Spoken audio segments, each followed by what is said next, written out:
Assalamualaikum warahmatullahi wabarakatuh. Baik anak-anak kelas 7, jadi kita melanjutkan materi yang kemarin kita belum selesai waktu pertemuan.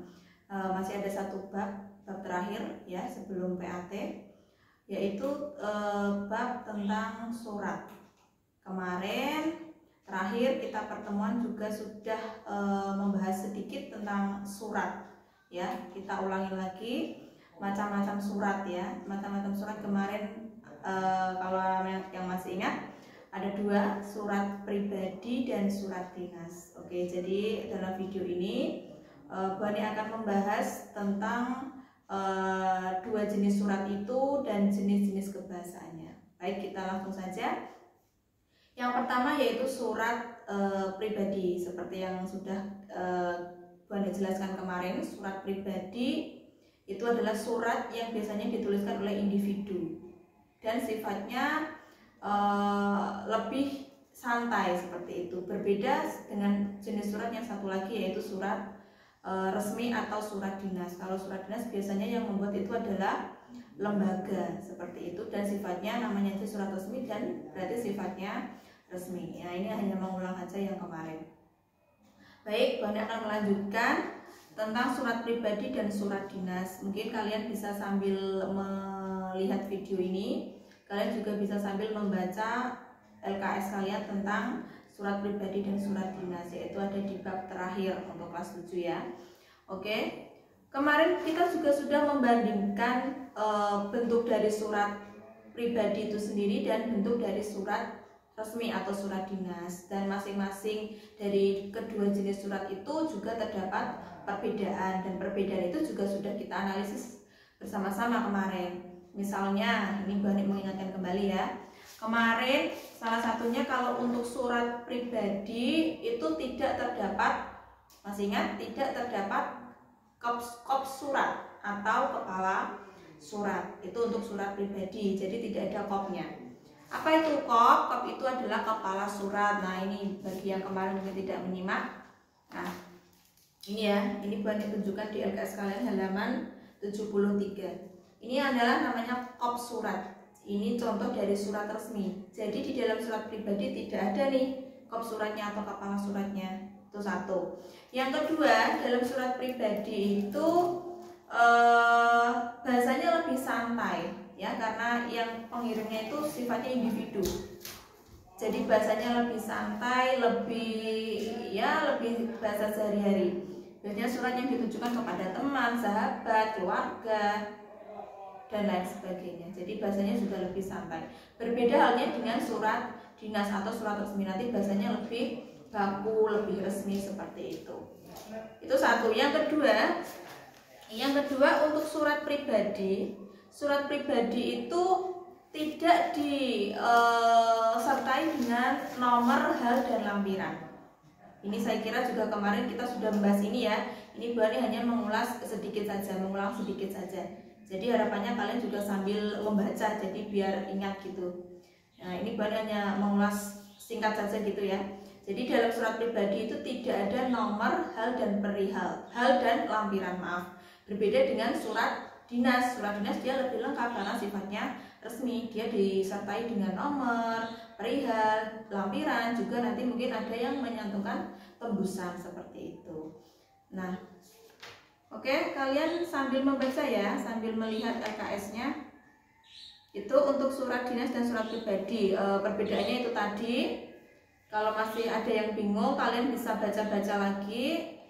Kalau masih bingung lagi, bisa tanya temennya, atau kalau masih mentok bingung lagi bisa tanyakan langsung ke Bu Ani gitu.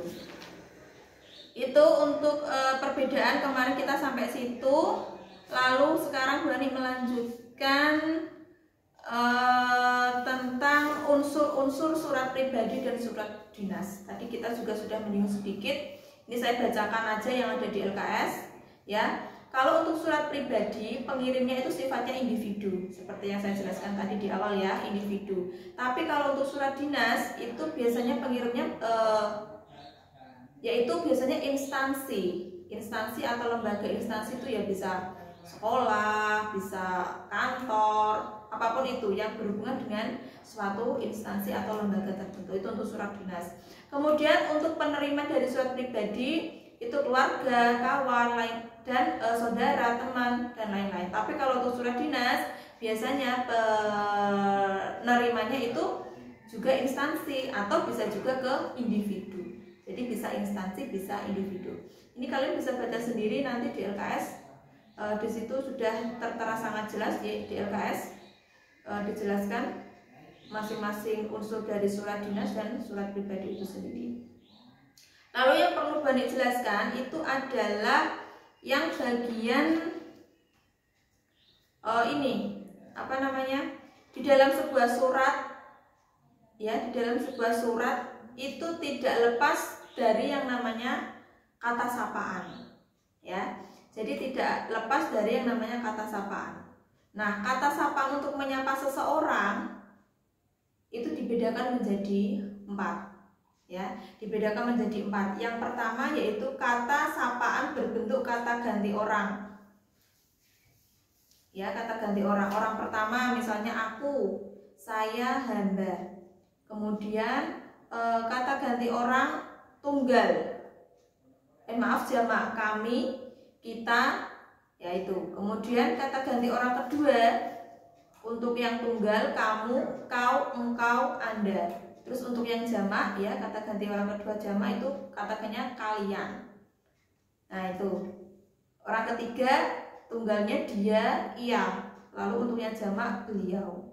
Itu yang kedua yaitu kata sapaan yang diikuti nama diri. Nama diri ini ya nama kalian, misalnya Ardi, Rina, Mila, nah itu ya, Husen dan lain-lain. Itu berarti kata ganti yang diikuti oleh nama diri.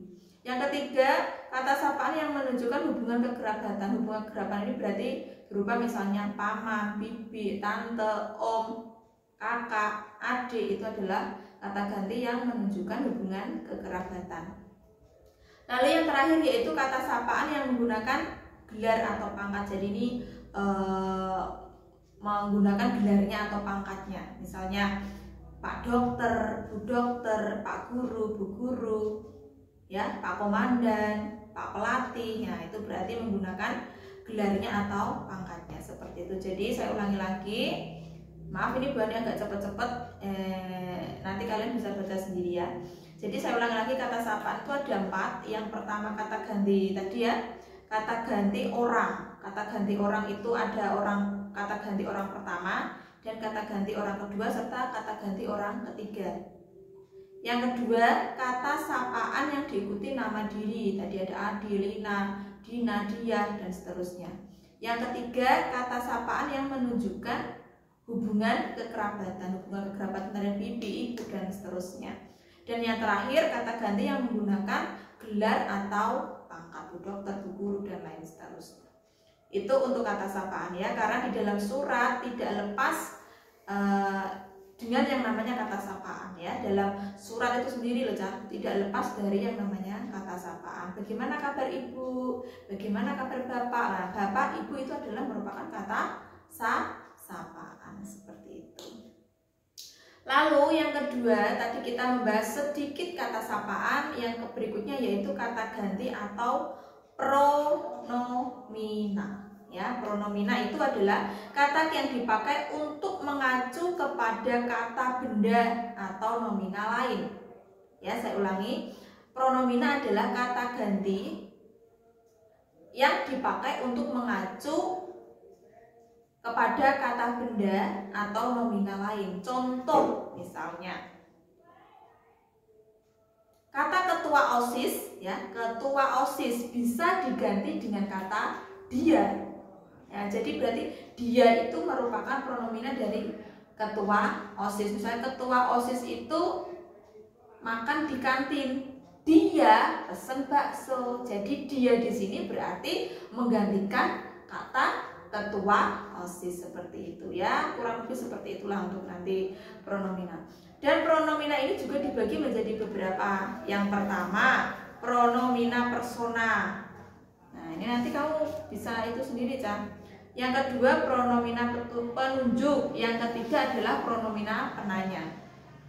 Untuk pronomina persona itu dibagi lagi menjadi 3. Yang pertama diri sendiri, ya. Pronomina persona dibagi menjadi 3. Yang pertama yaitu diri sendiri. Diri sendiri kata-katanya yaitu contohnya saya, aku, daku, ku, kami, kita. Itu berarti menunjuk pada diri sendiri. Itu untuk pronomina yang pertama, diri sendiri. Pronomina yang berikutnya yaitu orang yang diajak bicara.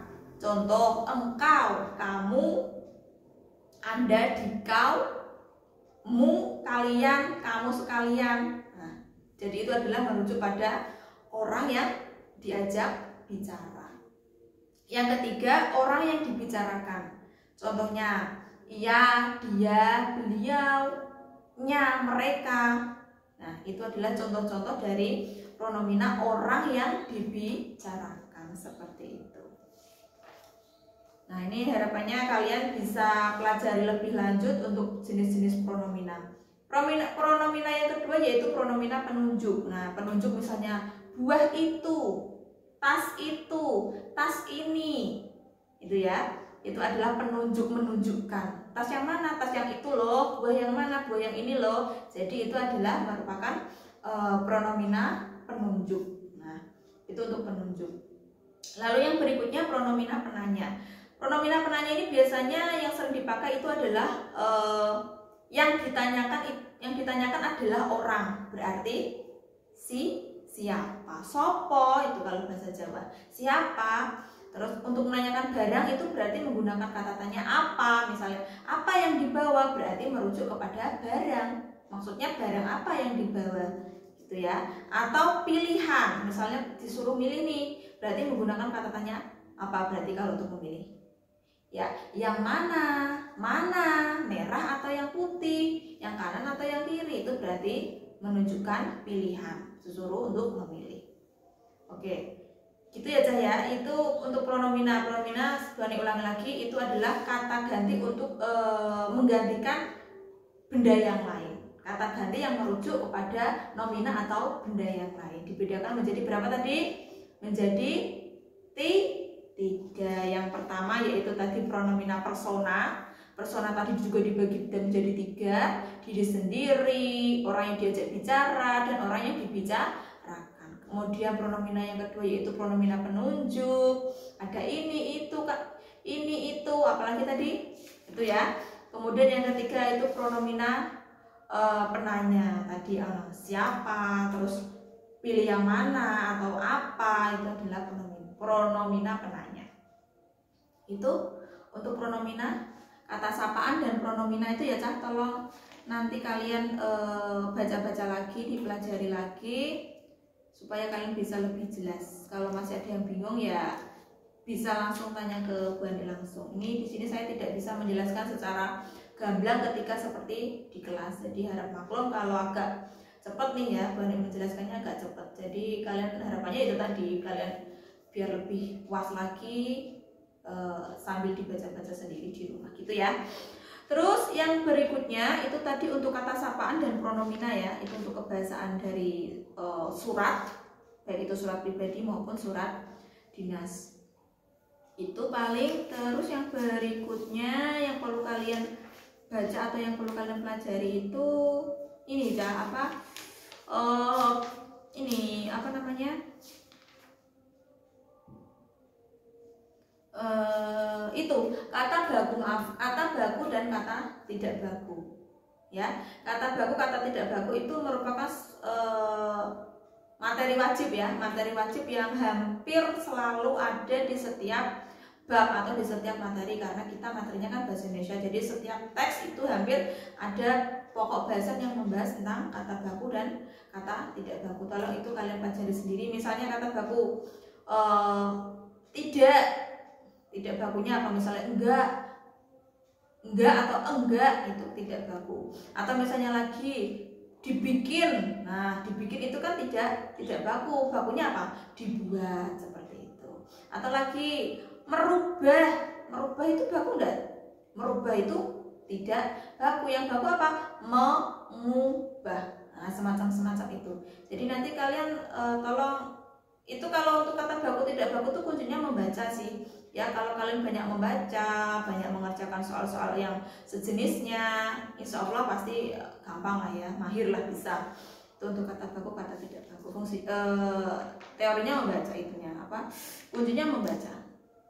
Itu paling untuk kelas 7 surat tadi ya, surat dinas, surat pribadi. Kalian pelajari bagian-bagian surat dinas itu apa saja, bagian-bagian surat pribadi itu juga apa saja. Surat dinas itu bagian yang ada di surat dinas tetapi tidak ada di surat pribadi itu juga apa saja. Masih kan ya? Yaitu tadi yang Bunda jelaskan di awal. Salah satunya kalau surat dinas itu ada kopnya atau ada kepalanya, tapi kalau surat pribadi dia tidak ada kepalanya. Itu. Terus lagi kalau surat dinas itu ada bagian nomor, perihal, lampiran, tembusan bahkan ya, tapi kalau di surat pribadi tidak ada. Itu paling gitu ya. Terus nanti hal-hal yang berhubungan dengan kata baku, tidak baku yang tadi Ibu Ani sampaikan sedikit. Terus juga kebahasaan tadi ada kata sapaan, terus ada pronomina, itu kalian pelajari sendiri. Begitu. Silakan, kalau sekali lagi maaf Bu Ani kalau ini menjelaskannya agak cepat-cepat. Harapannya kalian bisa belajar sendiri, membaca sendiri, pahami lagi, pelajari lagi. Kalau masih ada yang bingung tadi, mentok bisa tanya ke Bu Ani. Begitu. Selamat belajar. Semoga untuk PAT tahun ini semoga kalian sukses, mendapatkan hasil yang baik seperti yang kalian harapkan. Gitu. Terima kasih. Wassalamualaikum warahmatullahi wabarakatuh.